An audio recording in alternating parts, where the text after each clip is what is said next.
welcome back to Warzone Weekly. Over here on the Call of Duty News channel, myself and Mortem over there. Everything you need to know about Warzone this week and whatever else is going on in Call of Duty. So, as always, first up is the playlists. So, your playlists for Modern Warfare 2 this week. I say playlists, what the additions are. You got Shipment 24/7 and Tier 1 Shipment back into the rotations. Cyber Attack and the CDL Mosh Pit. Warzone 2, you have Mini Royale Trios, Battle Royale Quads, Trios, Duos and Solos. And then also, what they've not put on there is you have DMZ Trios still in there. Hopefully they do mix DMZ up with some different size modes. Yeah, I'd really like to see like DMZ duos, and we could have a go at that and play it a bit because it's a fun mode. Yeah, at the moment you have to have the right squad size, right? So yeah, I think so. Yeah, it's difficult. But also solos. What? Because everyone goes solos. Would be quite amusing. But that's all the playlists. There's not much going on in terms of playlists. All your Warzone playlists are still the same as before. And then we have the biggest update at the moment. So yesterday they announced that Season 2 is delayed. That's delayed until the 15th of February now, which is an extra 2 weeks on what it was, 4 weeks from now. But they have announced at Season 2, 1v1 Gulags will be back. big dub. So yeah, 15th of Feb, 1v1 Gulags back with Season 2. And yeah, a lot of people are happy about that, right? I've seen everyone on Twitter and stuff is just going off about it. They love it. But I'm oddly a fan of the TV2 Gulag. I don't know why. I know you hate it. I know you hate it with a passion. But I like it. I don't know why, but I like it. I like going into the Gulag and coming out with 2 extra kills. What can I say? But it's not for everyone. But I yeah, do prefer like the good old, 1v1. Let's see who's better. Because like if you get an AFK teammate, you're instantly in a 1v2, and yeah, sure you can win it. Like there's no reason you can't 1v2 in the Gulag, but it's like the odds aren't in your favor. And it's like I'd rather just 1v1, best man wins. You get to go back in, easy. Yeah, I'm still all for 1v1 Gulag. Don't get me wrong, I'm still all for it. And I'll be interested to see what the map design of the Gulag will be as well. They've not said anything about the jailer yet, but it does say that when they do their studio blog next week, there will be more details about the Gulag. So, I'm assuming they're going to get rid of the jailer. If it's a 1v1, the fight doesn't drag on for a jailer, in my opinion. So, be interested to see what extra details come out about that. But we will keep you updated about that. So, like and subscribe, get the bell on, and when we get a video out, you will be the first to know. We'll get to you as quick as we can. Other good things that have happened this week. We had the DMZ tournament, 30k DMZ tournament hosted by Call of Duty. This was streamed by all of the competitors, which was in total 16 teams of 3, and then it was also streamed on the Call of Duty Twitch page as well. Joe Woe's team won, which was Joe Woe, Breadman and FIFA Kill, which obviously in their own right, amazing players. Stack team. Yeah, they are. Like there was a lot of great teams in there. Like Reed Boy's team. Like Reed Boy's an amazing player. So like teams like Repulse, like who finished all of the teams down there that you can see on the screen all finished in the prize money. So all of those teams got paid out. But yeah, they didn't finish right at the top, and they're cracked players. So the way the format is that you got given like an Excel spreadsheet, and there was a list of tasks. You got points for different tasks that you completed over a certain amount of games, all public lobby games, dropping in and filling it out that way. It was, it was really exciting. I haven't played too much DMZ because it's just I do just prefer a standard BR experience. But I think from what I've watched of DMZ, it can be quite good, can be quite exciting. And I think there seems to be a very small, I say a small community compared to regular BR fans, of people who really, really like DMZ. Yeah. And they're quite passionate about it. They're very strong about it. And this brought it to the masses really. And from what I see, you had like Stone Mountain's team, and obviously there's a lot of people watching like J God, people like that, who was in it as well. And I was watching it over on the Call of Duty channel, so they swap between everyone's different streams at some point.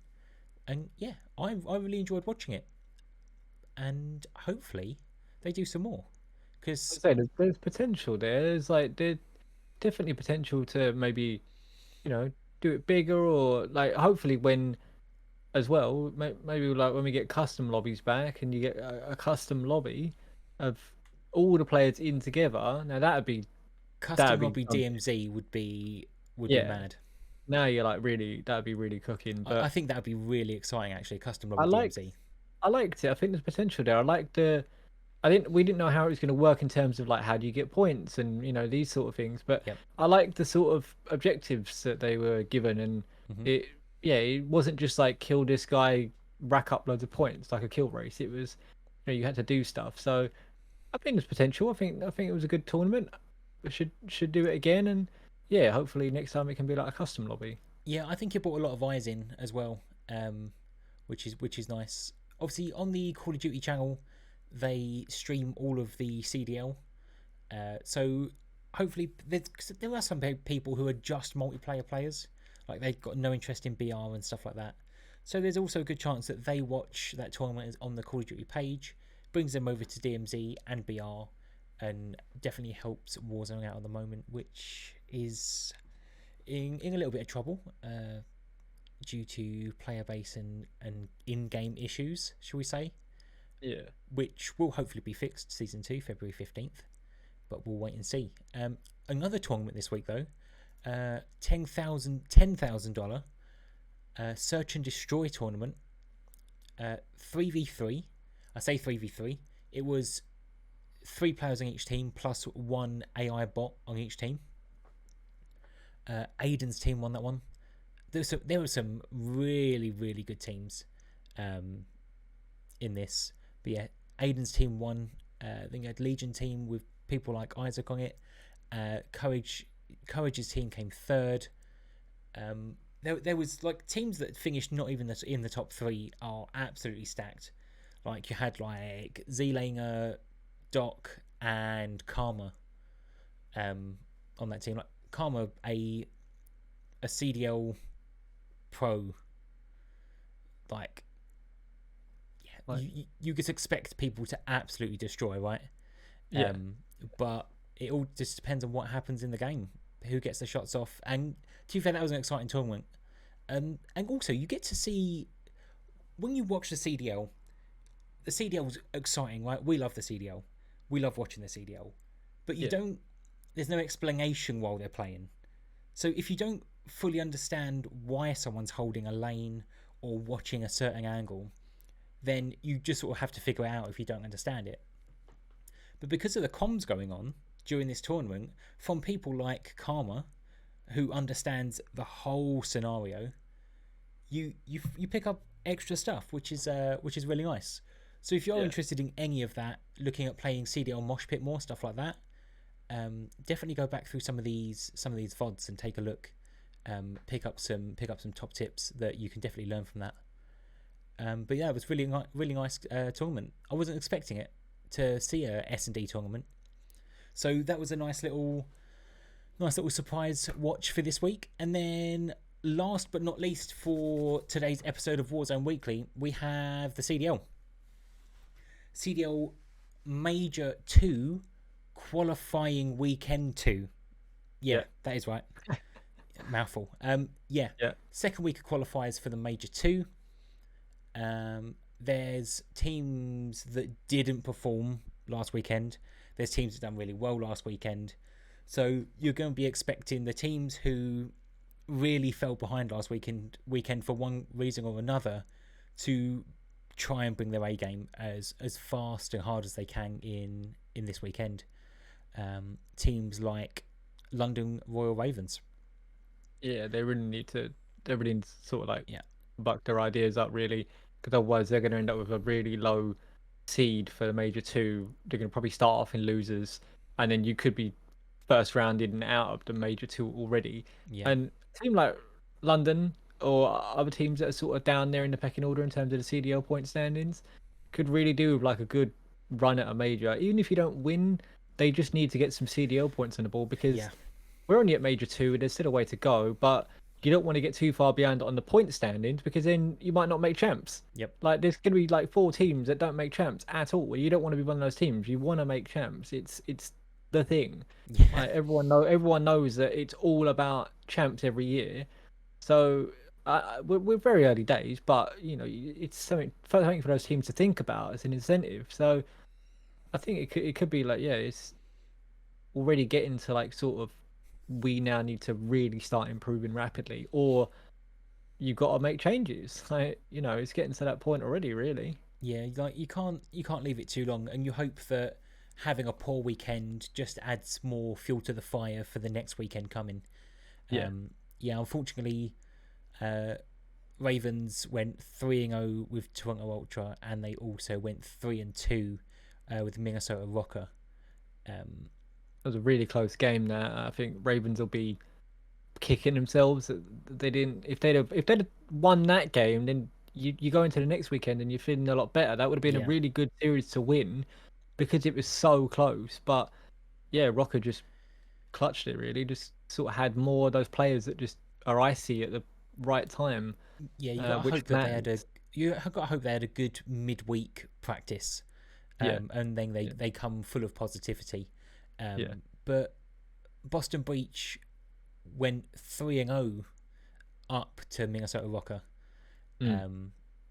So like, it just shows the quality of Boston Breach at the moment as well.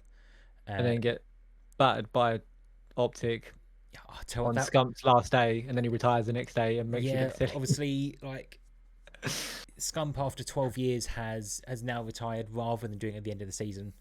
From all accounts of what we've seen online, he just felt that the team's pace he couldn't keep up with anymore, and he said at the start of the season he wants to do a lot more content creation and that sort of thing as well now, which he can't do that much of when you're practicing with scrims and traveling to the majors and stuff like that. So he wants to focus more on that, which hopefully he does really well in.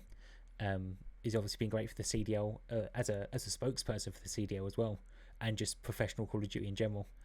The Optic Texas Boston Reach game was a really exciting game. If you are a CDL fan and you missed the game, definitely go back and watch it. Boston Reach won one of the hardpoint game by 6 points, I believe it was, when I was watching it. They were ahead by like 100 points. Optic came back, and then Boston Reach came back, won by like 6 points. That was really exciting games, and Optic won it on S&D at the end on the final match, which was a great match. Atlanta FaZe having another great weekend as well, 3-0 to Seattle Surge there. They just started to pick back up. They had a bit of a like 1-1 lost one kind of start to the season, trying to still get, I think, like their sort of dynamic going with Slasher now on main AR. But now FaZe are starting to look like FaZe again. They're starting to look like that Imperious team that just come in 3-0 3-0 3-0 and just absolutely batter you. And the talent they've got on that team is still an absolute joke. Like, Abizi and Simp, the two SMGs, still arguably two of the best SMGs in the entire game.